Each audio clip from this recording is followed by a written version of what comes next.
अस्सलाम वालेकुम। उम्मीद है आप सब खैरियत से होंगे। अल्लाह ताला आप सबको अपनी हिफ्ज़ व मान में रखे। आज का लेक्चर नंबर 6 है और आज चैप्टर 2 का हमने आगाज़ करना है। चैप्टर 2 जो है वो स्टार्ट होता है इन्वेस्टमेंट अल्टरनेटिव से। जैसा कि हम सब जानते हैं ऑलरेडी कि हम सब्जेक्ट पढ़ रहे हैं investment analysis and portfolio management. तो चैप्टर 1 हमारा कंप्लीट हो चुका। चैप्टर 2 आज से हमने स्टार्ट करना है और आने वाले लेक्चर्स में चैप्टर 2 को ही डिस्कस किया जाएगा। चैप्टर 1 में हमने पढ़ा what is investment, why it is study investment analysis, investment decision process क्या है, कैसे इन्वेस्ट करते हैं स्टॉक एक्सचेंज में, अकाउंट कैसे ओपन करवाया जा सकता है। उसके बाद हमने पढ़ा फाइनेंशियल एसेट्स के इन्वेस्टमेंट डिसीजन तो करना है, किन में इन्वेस्ट करना है वो है फाइनेंशियल एसेट्स, उनकी करेक्टरिस्टिक्स क्या है। फिर उसके बाद हमने शॉर्ट टर्म्स देखी जो स्टॉक एक्सचेंज से रिलेटेड थी, इन्वेस्टमेंट एनालिसिस से रिलेटेड थी, ताकि हम चीजों को डीपली कुछ अंडरस्टैंड कर सकें। और वो शॉर्ट टर्म जो है वो कहते हैं एग्जाम में 2 मार्क्स की 4 मार्क्स की आती हैं, वो मैंने मेंशन कर दी है नोट्स में। उसके बाद हमने जो टॉपिक पढ़ा वो था difference between individual investors and institutional investors. कहते हैं कि एक फर्द, firm, organisation as a person आप कहते हैं इन्वेस्ट करेंगे, उसमें क्या फर्क है और इंस्टीट्यूशनल इन्वेस्टर्स में क्या फर्क है, उसको सीखने के बाद आज चैप्टर 2 का आगाज है। और चैप्टर 2 में हमने ये पढ़ना है इन्वेस्टमेंट अल्टरनेटिव्स, कुछ प्रिंसिपल्स हैं। चैप्टर का टाइटल है investment analysis, the generic principles all investors must know. तो चैप्टर कहते हैं कि 2 को स्टार्ट करते हैं हम। आज देखते हैं इन्वेस्टमेंट अल्टरनेटिव्स, मतलब कुछ ना कुछ अल्टरनेटिव्स मौजूद होंगे जब भी आपने इन्वेस्ट करना है।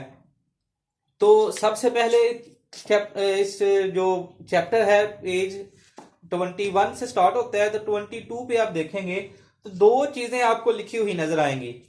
एक है direct investing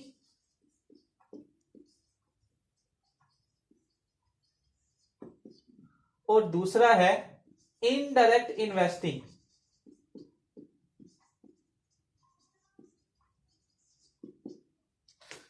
direct investing and indirect investing. Direct investing और इनडायरेक्ट इन्वेस्टिंग क्या है? डायरेक्ट इन्वेस्टिंग तो इन सिंपल वर्ड हम कह सकते हैं जो हमने डिसीजन मेकिंग प्रोसेस पढ़ा था ना, कि एक बंदा इंडिविजुअल्स इन्वेस्ट करना चाह रहा है तो वो कैसे इन्वेस्ट करेगा। तो उसके लिए जरूरी था जी वो पहले ब्रोकरेज फर्म तलाश करे, ब्रोकरेज फर्म को शॉर्ट लिस्ट करे, आप उसको पता होना चाहिए कहां पे इन्वेस्ट करना है।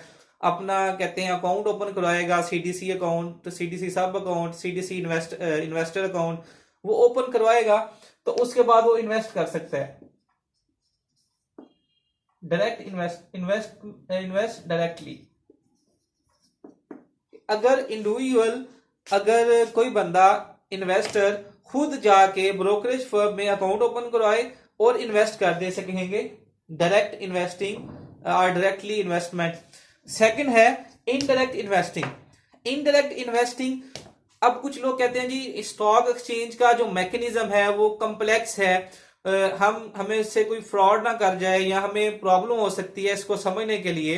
तो उसका सोल्यूशन ये है कि ऑर्गेनाइजेशंस, अदारे बने हुए हैं जो लोगों के बिहाफ पे इन्वेस्ट करते हैं। जैसे आप बैंक में भी ओपन अकाउंट करवाए ना, जैसे एग्जांपल लेते हैं हम नेशनल बैंक ऑफ पाकिस्तान, तो उसका ब्रांच विजिट करें तो ब्रांच में लिखा होगा साथ नाफा म्यूचुअल फंड, कि इनके जरिए आप इन्वेस्ट कर सकते हैं। अगर आप इन्वेस्टमेंट स्ट्रेटजी नहीं जानते, स्टॉक एक्सचेंज की उतार चढ़ाव इसमें आप नहीं पढ़ना चाहते, आप इन टच नहीं है इन चीजों से, तो आप किसी अदारे में अपने पैसे लिखवा दें। वो अदारा इन रिटर्न आपको कुछ यूनिट्स, कुछ शेयर्स दे देगा जो इस बात का सबूत होगा कि आपने इस अदारे में पैसे रखवाए हुए हैं। और वो फिर अदारा मुख्तलिफ लोगों के पैसे पूल अप करके पोर्टफोलियो बना के इन्वेस्ट करेगा। तो इस तरीका का कहते हैं इनडायरेक्ट इन्वेस्टिंग। हम इसे लिख सकते हैं through organisation.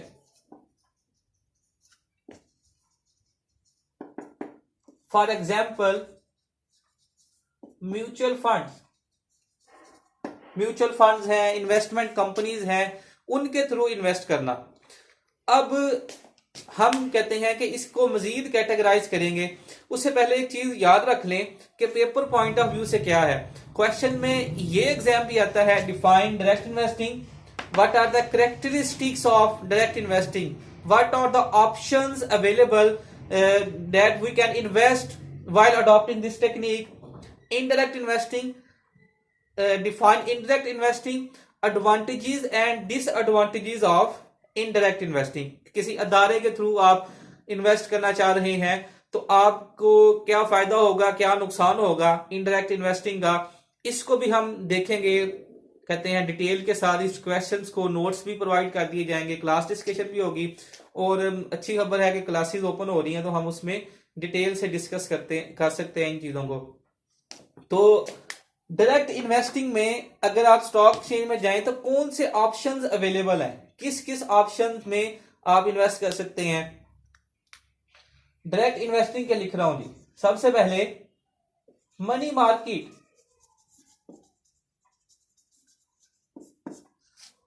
Capital market,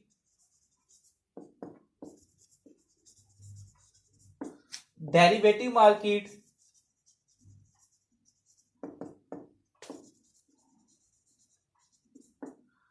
direct investing में। और इनडायरेक्ट इन्वेस्टिंग में अगर हम देखें तो mutual funds,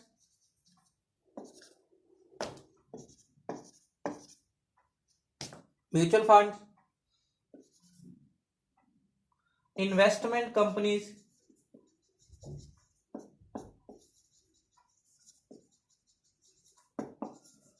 etcetera. Mutual funds के आगे कैटेगरीज हैं different, open and mutual fund, close and mutual fund, exchange traded mutual funds, equity mutual fund, debt mutual fund, etcetera etcetera.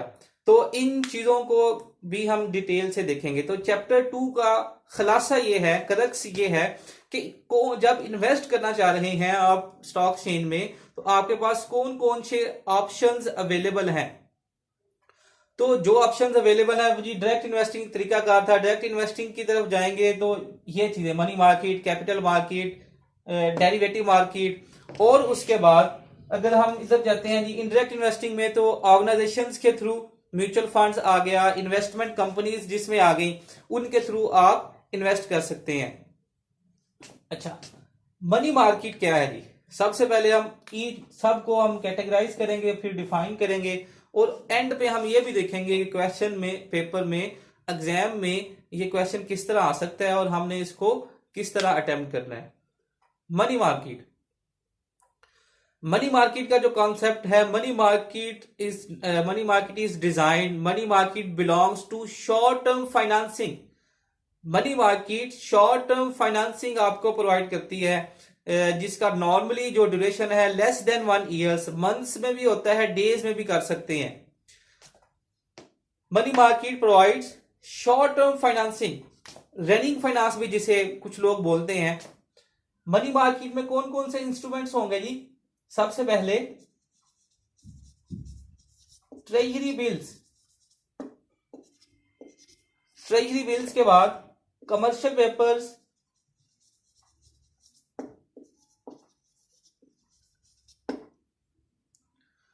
Papers, bankers acceptance,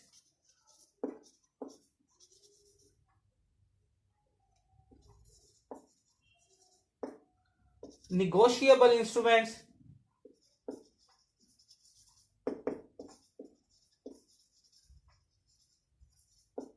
etcetera.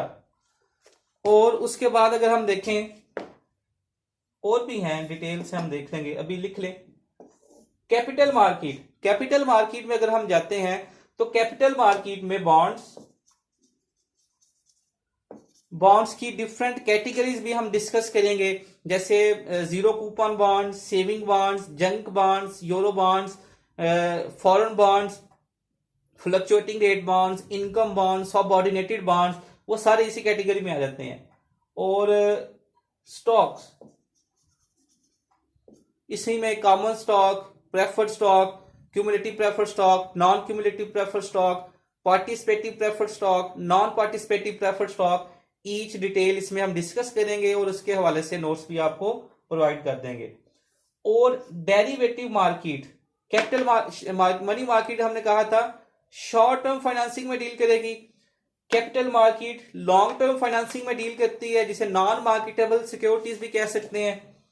Derivative markets जो है वो कहते हैं कि derived it's value from underlying assets.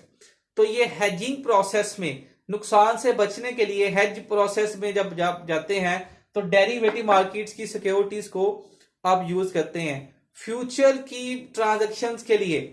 तो derivative markets की securities हैं future contract,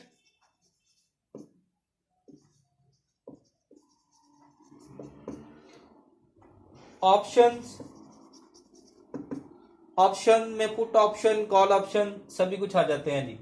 तो ये एक ओवरऑल चैप्टर का हमने क्रक्स देखा कि इस चैप्टर में है क्या, डिफरेंट ऑप्शंस अल्टरनेटिव्स मौजूद हैं।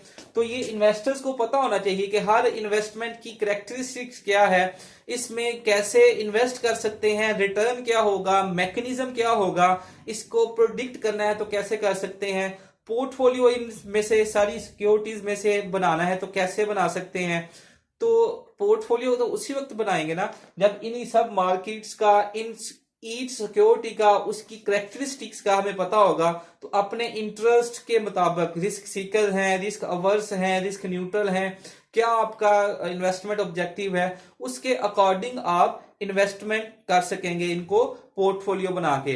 तो ये चैप्टर 2 में जस्ट ये क्रक्स आपको बताना मकसूद था कि चैप्टर 2 में हम देखेंगे कि ओवरऑल जो है वो कहते हैं कि इन्वेस्टमेंट ऑप्शंस अल्टरनेटिव्स क्या हैं। जब हम इन मार्केट्स को, इन चीजों को डिटेल से डिस्कस करेंगे तो इसमें मजीद चीजें निकल आएंगी कि इसमें क्या क्या कैरेक्टरिस्टिक्स हैं, किस सिचुएशन में कहां पे इन्वेस्ट करना चाहिए और कौन सा पोर्टफोलियो बेस्ट हो सकता है। फिर उसमें हम एक प्रोजेक्ट भी, अगर आप इंटरेस्ट शो करेंगे तो इसमें एक प्रोजेक्ट भी बना सकते हैं हम स्टॉक एक्सचेंज में, बिजनेस रिकॉर्डर में, जो ऑफिशियल वेबसाइट है पाकिस्तान की, उसमें जाके हम बना सकते हैं एक कहते हैं प्रोजेक्ट भी कि हम कैसे इन चीजों को डील करते हैं, प्रैक्टिकली काम कैसे होता है, और आप अगर अपनी स्टडी के साथ साथ इन्वेस्ट करना चाहें तो कैसे इन्वेस्ट कर सकते हैं।